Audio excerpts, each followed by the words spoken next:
Welcome back to Women Making Moves, where we celebrate the moves that women are making. My name is Amy Pons. I'm a Master Certified Life Coach and an energy healer.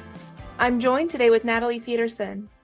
Natalie is the brains behind Bloomstruck, located digitally at bloomstruck.com and on Facebook, Instagram, LinkedIn with the same handle. She is a connector serving the healing curious.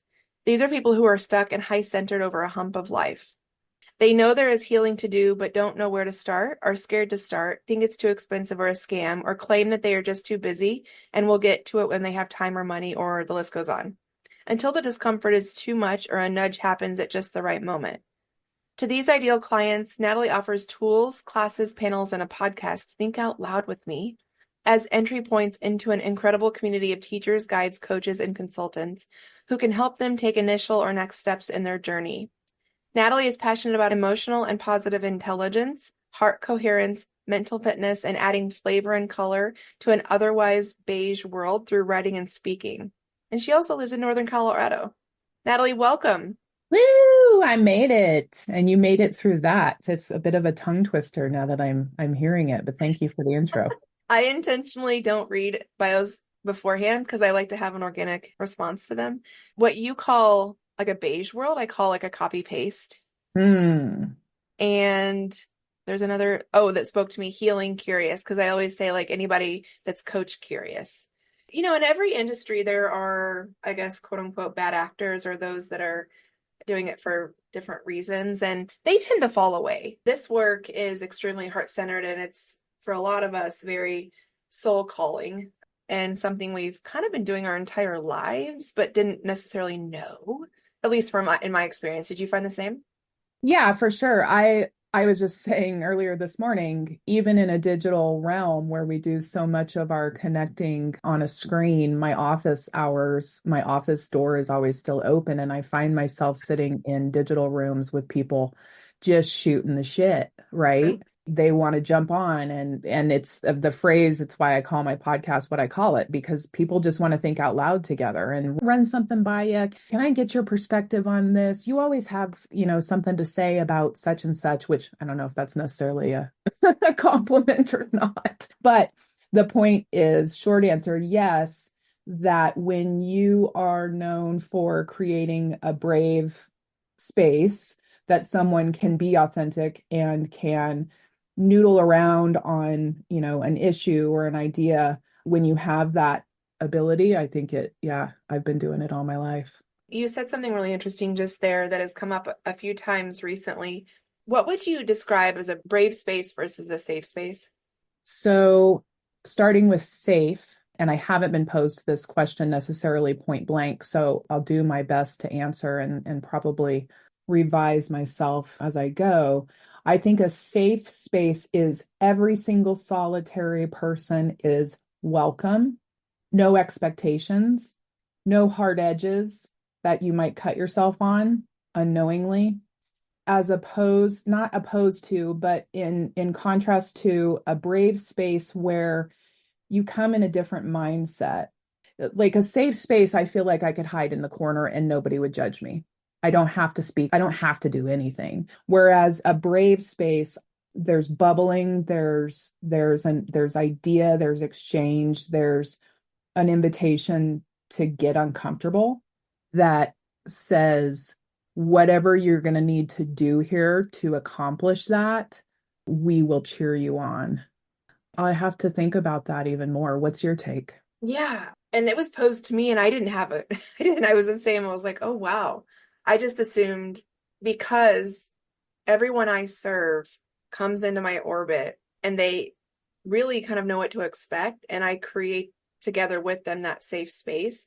And someone beautifully noted to me, they said, yeah, Amy, but a lot of places you have to show up as brave and it's not safe. I'm like, ooh, what? What's that? Tell me more. And this individual was sharing with me that a safe space, and I'll be quite simplistic here, safe space is generally somewhere where you have a sense that everyone can come with their guard down and there is maybe you have an understanding of where everybody kind of stands, so to speak. And that could be strangers or people that you know really well. And in contrast with a brave space where you might not know where the other folks coming Mm, into the space are coming from, or lived experiences, or like maybe they vehemently oppose something that you feel passionately about. That might require you to show up a little bit more brave. If you're showing up brave, you might have to share a unique thought to you that may not be popular or may not be agreed by anyone in the room, but you're showing up brave. mm. I like that take as well. Yeah. And what just bubbled through is I'm imagining you and I right now creating a safe space when this conversation gets released. It's in a braver space because someone listening in may not have the same take, right? So it's a soup, Yeah, right? you're right. We have no idea where this is going to land, and with ears that may or may not agree or opt into. But what's beautiful is that we may be provoking someone's thought that they were not taught. And Hmm. that's always a good win for me, at Hmm. least. So, what you been up to Mm. in Girl, this beautiful full moon, super moon, right? eclipse, uh, Roller coaster. Mabon energy, all of it? Trying to figure it out still. I wake up every morning thinking, okay, what is there to figure out today? It's been a couple months since you and I last visited. And by day, I'm in this corporate mode of trying to keep my beige self together and shake things up as I am known to just by being me, becoming more and more comfortable in that. And selling advertising in today's day and age is like some days feels like such a complete waste of time. But the bigger picture is that what I'm up to is I'm writing. I've got another collaboration that I'm adding my thoughts and story to. We're writing our chapters now and submitting later on in October, and that'll publish in March, which is exciting for me to join others in being brave with where we've been and where we're going with our lives and recording podcasts and meeting fantastic people. I just continue to be amazed by the folks that come into my room and to think out loud with me. And I think those of us that get behind a microphone and, spread love like we do and thinking and step into uncomfortable conversations, I'm more and more drawn to it every day. Somebody asked me the other day, when are you really happy? And it's like, this is the kind of stuff I love doing, connecting and being honest and real. So you're writing, you're recording. You mentioned before we hopped on that you learned a lesson. You want to talk about that? I can, yeah. I'll be 50 this year. And for the first time in my life, I'm learning about my energy centers. It's been a number of years that I've been on this healing journey, but really digging into energy centers and chakras and what it means to protect myself. Not to say I'm living in a state of fear or have my guard up at all times because I feel like I'm going to be attacked, but in fact, quite the opposite, and being proactive about how I enter situations and participate in situations. So expanding and contracting depending on what's going on, and really just staying in line and in balance with my source power is just super exciting to me. And so yesterday, got a phone call while I was set up. My son goes to community college and he doesn't drive yet. So I take him over and I set myself up to get my work done. And I got a phone call and they said they were my bank and they detected fraud. And this person on the other end took me on a conversation, taking me into complete dismay because I was being hacked, that I was about to just get my accounts wiped out. He knew numbers, he knew extensions, he knew all the right questions to ask. And I can feel my emotion bubbling up telling you this because I am embarrassed to say I fell for it. I fell for it. And I actually hit send and was going to send him money. I can't believe, like, telling you, I'm like, are, I did what? And on the heels of, as soon as I hit send, what happened, he said was going to happen, happened. But thank gosh, what happened on the heels of that was a call from my real bank Mm. saying, we've detected fraud. And I'm like, wait, I thought I was on the other line with you. And he's like, no. And here's why, right? And Amy, I fell into the bottom of that student center, got yanked out from underneath me, and I fell into a pile of frickin' mush. I was so embarrassed and so mortified at someone taking advantage of me. And I realized in the span of about 10 minutes of literally sobbing and feeling like the entire world was looking at me, that I recovered myself, which I never would have done before. You're asking me, what my lesson was. It was being able to observe what had just gone down, recognize the trigger. I've always been very sensitive to being taken advantage of. And I felt all of that come whooshing into, and the room went black. And it was as simple as $1,000 and some stranger on the other end that, man, they took me for granted. They took advantage of me. And having my son then walk in and see me in this state, to be able to communicate with him about what had gone down, to be real human and realize I made a mistake. I'm not an idiot. There's some wildly creative and deceptive people on this planet. And I let my guard down, and I was trusting in a way that I probably, I didn't listen to my intuition early in the conversation. The first time that the tickle happened, like, this doesn't feel right. Let me call you back. Let me call the fraud line just to make sure this is real, kind of thing. So, yeah, long answer to a short question, and I don't think I've done it justice, but the lesson was in humility. The lesson was in forgiveness, grace, grace, grace. Yeah. And we all screw up. We all screw up. That's where I was going to go next. When our root chakra, so for those who don't know, first chakra, base of spine, kind of at the bottom of our pelvic bowl, that houses all of our stability, security, safety, especially in financial and the physical realm. When that's in question, we launch into action to stabilize the root chakra. And no wonder, of course, you were going to do anything to figure that out, because your financial security was in question, paired with the fact and reality that everybody has our social security number. That is our whole identity, right? And some people's day jobs all day, every day is to do this. And so I love what you're saying, and I'll share it back to you. So much love, grace, and compassion. I used to work for financial services under fraud specifically, and the sheer creativity that these folks have, Yes. it's brilliant, scary brilliant. Very brilliant. Yeah, So that rocked your root chakra, of course. I really did. And then second chakra came in with guilt, shame, etc. So you probably had like a full 7 chakra experience at some point throughout this ordeal experience. So again, this, but like love, grace, and compassion, and spend time with who got wobbly.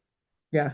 And why. Well, and the old me would still be in a place physiologically, I felt it, which is part of my own fascination with our bodies and being energy and motion and emotion, that physiologically I was lit up, right? And in the past, I would still be today lit up in shame and embarrassment, and I wouldn't be telling people. There would be no lesson in it.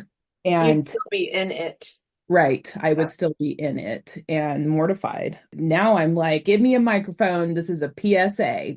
The gentleman at the bank was like, we read you the balance. Right. We read you the numbers. You don't give us the numbers. That there should be the red flag. You are not giving numbers to anyone, right? Listen, another example, my parents recently, someone had gotten a hold of my dad's driver's license out on the web somewhere, inserted their picture on my dad's license, and had his social security number and all of the stuff. They were able to purchase 4 cars. 4 cars? 4 cars as my dad. And so my dad got the bill like in the mail for the cars. And he was like, I'm on the line for like $300,000. So it all got worked out, but it was just so much torment that the lengths that someone will go. And oh, by the way, law enforcement, it has to be like $1 million for them to even care. Mm-hmm. Because it's so common. So common. Yeah. So Oh yeah. We recovered and we recover. didn't lose our money. See, yeah, exactly. And so show your root that, the money is safe and sound. What other moves are you excited to be making right now besides your writing and recording? So yeah, I mentioned just the learning and growing into exactly right what we're talking about, energy centers and chakras and where my healing needs to happen. I've had folks say, do you ever, and you could probably get this question a lot, do you ever get sick of doing this? Do you ever get sick of talking about healing and trying to figure it out? And I'm like, there's days of rest. I do believe in days of rest and giving our minds a break. But when I circle around, I had an experience recently that circled me around to a deep-seated second chakra issue around my womb and the release that I have felt in addressing it opened up a whole new journey through realizations and freedom. No, I don't get sick of that. The movement remains on the personal level of just stepping further and further into what it means to know myself and share that story out loud, to share the progress so that it might inspire somebody else to take just a hint in their own favor, right? To sit with themselves and listen for that nudge. Yeah, I don't get asked if I'm tired of healing necessarily. I do get asked, it's like, do I have to heal? I'm like, no, you have free will. And of course, we know when something is coming in to be healed, you might be able to ignore it for a while, a good while, years even maybe. And then there will be some point that is going to get so loud and unavoidable that it will either lay you out physically or somehow to get your attention and to get you to stop and listen if you keep ignoring it and avoiding it. So it behooves you to see who's ringing your doorbell and by any degree that you can or want to in that moment, give it a little bit of space Mm-hmm. and see what's up. Archetypes that I really feel right now strongly in this season of my life is healer and warrior. Mm-hmm. And there are days I don't want to fight. There are days that I don't want to heal. There are days. It's typically in my luteal bleed phase of my menstrual cycle, but I just don't want to. I want to be soft to myself. I want to be gentle. And being in an activism role like I am for workplace psychological safety, some days I just don't want to. Mm-hmm. And Mm-hmm. giving that space, it's okay. And then to your point, when I'm back at it and I'll read something, oh, I slingshot back so fast and Mm-hmm. so hard. My slingshot is pretty fierce when it comes to my activism. So that's why I do recognize those moments. I don't get Yeah. tired of it. I do get tired. Yeah. Yeah. So, Yeah. Yeah. And here's another way into that. Like, I spent so much of my life manipulating circumstances, external and internal. I was either really, really, really, really busy trying to make the situation, the circumstances fit, make myself more comfortable, right? Manipulate people, manipulate time, whatever the case might be to feel comfortable. Or I was manipulating internally, stuffing feelings, shitting on myself, self-lasting is what I call it, just in submission. So I didn't have to deal with what was real inside of me. And today, I know that I am energy in motion, and I know that the tools and the meditations and the conversations I have with myself that I am in daily, they allow me to stay in tune with that energy and in tune with that flow. Where something like yesterday happens, where I'm so just supremely triggered, like into the atmosphere, that I'm able to recognize what happened. I'm able to heal in the moment from it, right? And at the end of the day, completely exhausted that I just want to go find a hammock in the middle of the frickin' woods and curl into a ball and just be done for a minute, right? Real life shit requires some form of awareness and addressing wounds. I told my son and my partner the other night, isn't it crazy how you can walk up to an entire sink full of dirty dishes. And if you tackle the dirty dishes like right after dinner or right after you're done cooking, it all comes off so much easier than if you let them sit there and cake on and dry and turn into these multiple layers of crap. It's amazing. As Oh, I'm and sitting here looking at my cereal bowl, if you're not aware, so I love Raisin Bran. If you don't rinse the bran flakes off of your bowls like right away, getting them off is a very big feat. And this has been now sitting here. I'm gonna have that problem later today. Yep, it's coming. And I will probably just soak it in hot water and walk away and be like, I'm not putting energy into this. So thank you for sharing that. And that it can get really frustrating when you're not in a place of healing or growth when someone says to you, you can only get as light as you can in the dark. And it suggests that like you have to hurt so badly to be able to feel good. It's not even just about not landing with someone that feels a little tropey, Mhm, at least for me. And probably that's some stickiness, but it's like, yes, and I vibe more with like the sayings such as like feel your feels, however daunting, and then imagine how you want to feel on the other side of that mhm, and bring your heart and all of your energy centers through with you and process it. mhm. For me, and that's probably the same, I'm probably saying the same thing as like going so dark to get to the light. It just lands a little bit for me Different. better, Yeah, different. Yeah. yeah. That resonates with me. Because it sounds like not fun. Obvious. I mean, not that healing is like fun necessarily, especially when you're in the throes of it, but like it suggests that you can't feel good if you don't feel bad. And I don't know that those are absolute. Mm, mhm. Anyway, No, I don't think they are absolute because even though I have codependencies, I'm so freaking restless. One foot always out the door. What is that, right? But that doesn't mean I'm freaking off the charts happy today. I'm in my zone. I'm having a fantastic day. I still got shit to deal with. beautiful segue. So we obviously know each other from Sabrina Victoria. She is the leader of Her Nation, an awesome global organization to amplify and support women in business, women in life, women to create generational health. Excuse me. Well, yeah, health and wealth.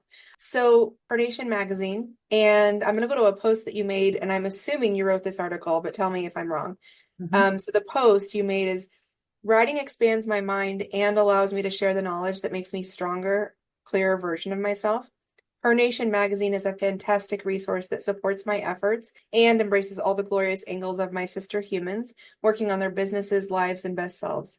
The September issue is out, and there's an article linked to Her Nation magazine called Understanding Codependency as a First Step to Recovery. Did you write this? I did. Yes. Talk to me about this article. What is codependency and why is it a first step to recovery? Or understanding it, rather. Mhm.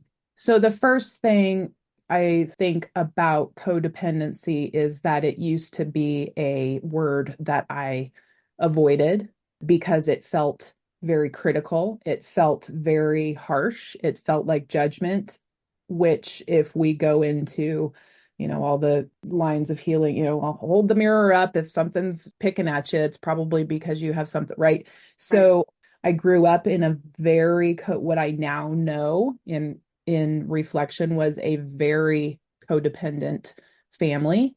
And the way that my mother was in relation with my father was a very people please. Today, I can go through the exact sterile, clinical of how truly embedded and enmeshed they were. And so by example and by watching, I learned, how to be in the world. And it wasn't necessarily putting myself first.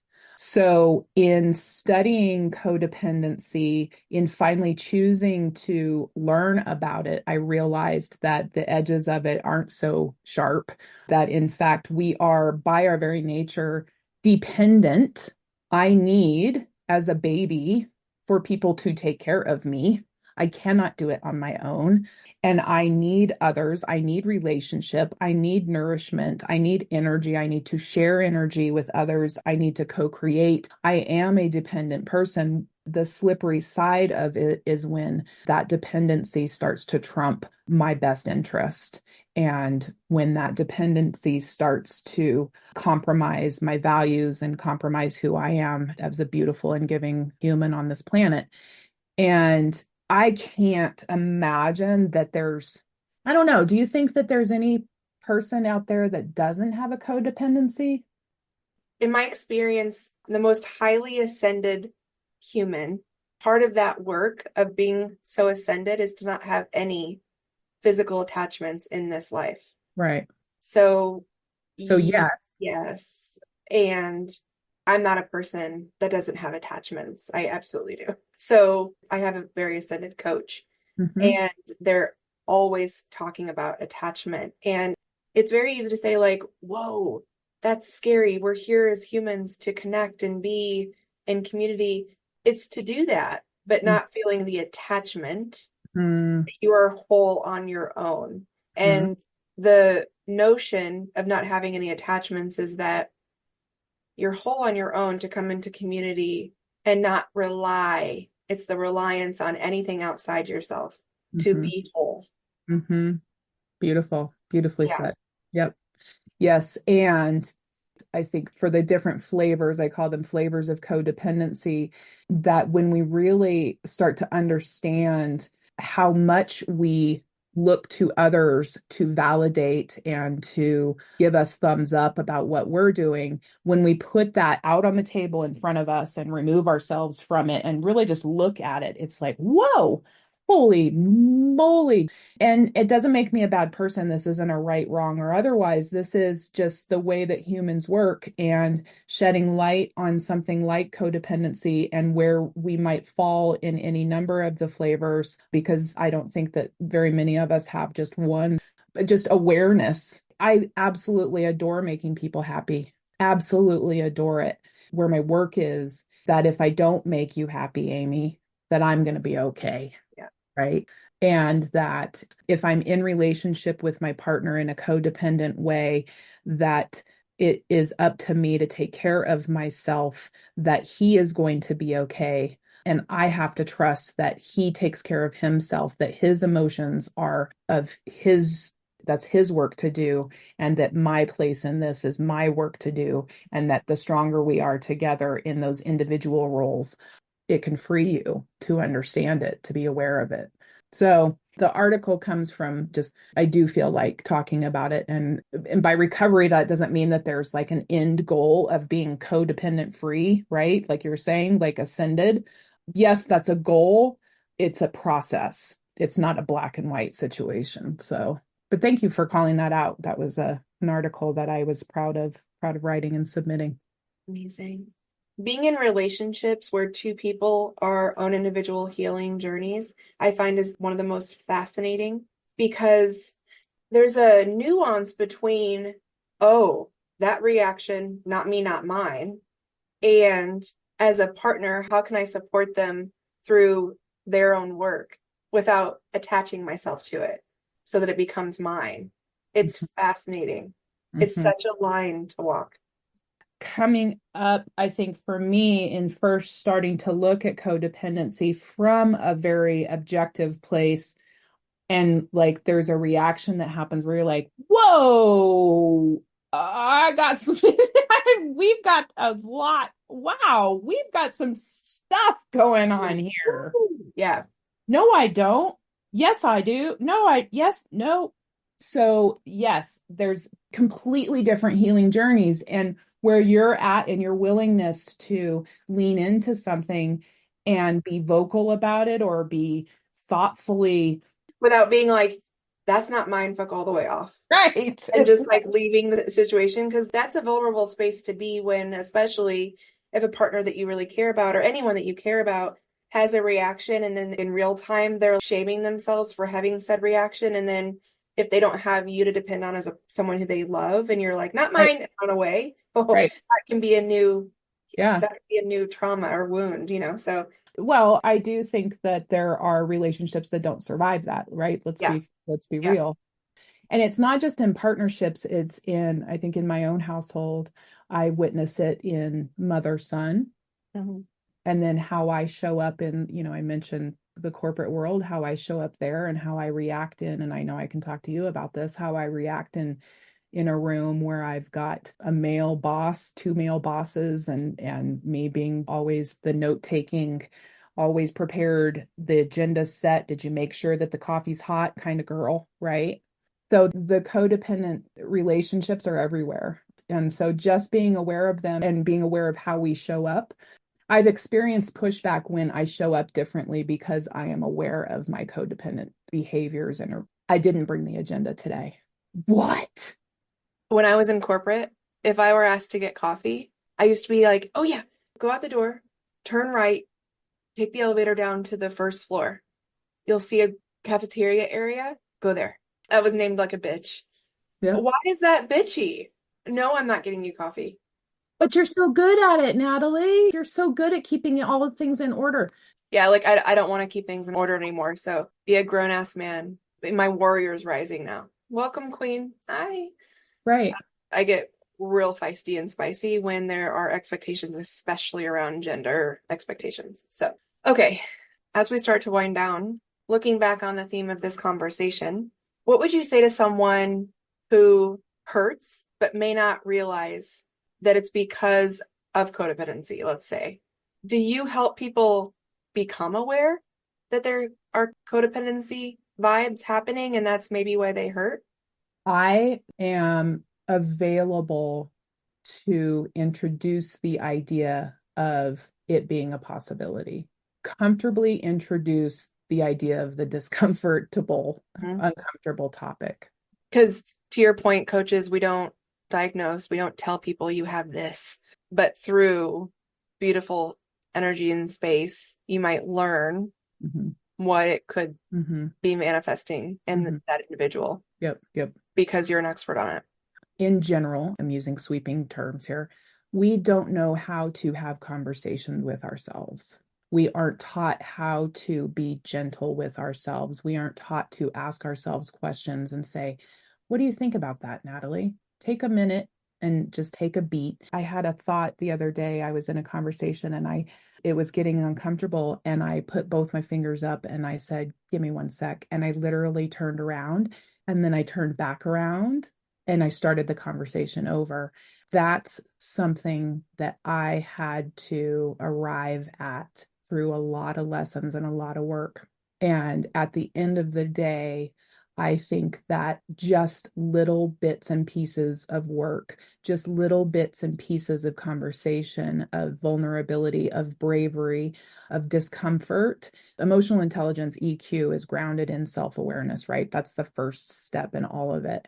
And if we can become aware of what makes us tick, dealing with my addictions, dealing with my coping mechanisms and codependency, frickin' ouch, ouch. Ouch. But wow, I can tell you that from this side of things, even with as much more work as I have to do, and some days I'm fucking terrified of the work that I still want to do, but it's worth it to tune into the core spirit. We are worthy. We have every right to be here. We have every right to take up as much space. It is our right to be here. Before the world took to molding and morphing us into the good little aggressive boys in blue and the little pretty quiet girls in pink, we were here and loud, and we said what we meant, and we cried if we were hungry, and we screamed if we were happy, and we still have that same right. And I think about it like yoga poses. The yoga teacher tells me to just lean into something, lean into a pose, lean into, let's say, the butterfly pose, in a way that you can start to feel the muscle stretch, and you can start to have a conversation with the muscle, and the muscle is telling you, okay, I feel you. Stop if it hurts. Stop. Don't go so far that you are uncomfortable to the point of pain. I think healing can be done and is beautiful when you lay up against something and you stretch into something and you give it a go. The next time that you come into something, you can stretch a little further. It may be a different stretch in a different direction that you come at it, but the beauty of healing is that it's on your own pace, it's on your time, and it's rewarding as hell. It really is. Yeah, and the good news is, just like muscles have memory, so does your energy. So when you've healed and stretched and expanded and ascended, you'll recall where your energy used to be because what will be put in your pathway is a chance to respond differently than you might have in the past, beautifully like you did. And it shows you how much you have healed and grown without taking you fully back Mm-hmm. into what you've healed from in a different element. So, Natalie, where can we find you? Bloomstruck.com is the easiest way to find me, and then that has all my social handles available on it. I am active on social media, LinkedIn, trying to shake things up in that feed like you do, Instagram and Facebook as well. Can't get enough of my story. Got to put my story out there, taking my weird pictures of nature on my morning walks. So, Closing remarks as we wrap up. hmm. Closing remarks, I think, would go back to and reminding myself and you of the grace and beauty that we're full of, and that if you can find a connection point in the day to have real energy exchange, to connect soul to soul, take the opportunity to slow down and connect with another human being. Feed yourself. You deserve the love and the exchange and the shot of yumminess that comes with connecting like I'm doing with you right now. Thanks, Natalie.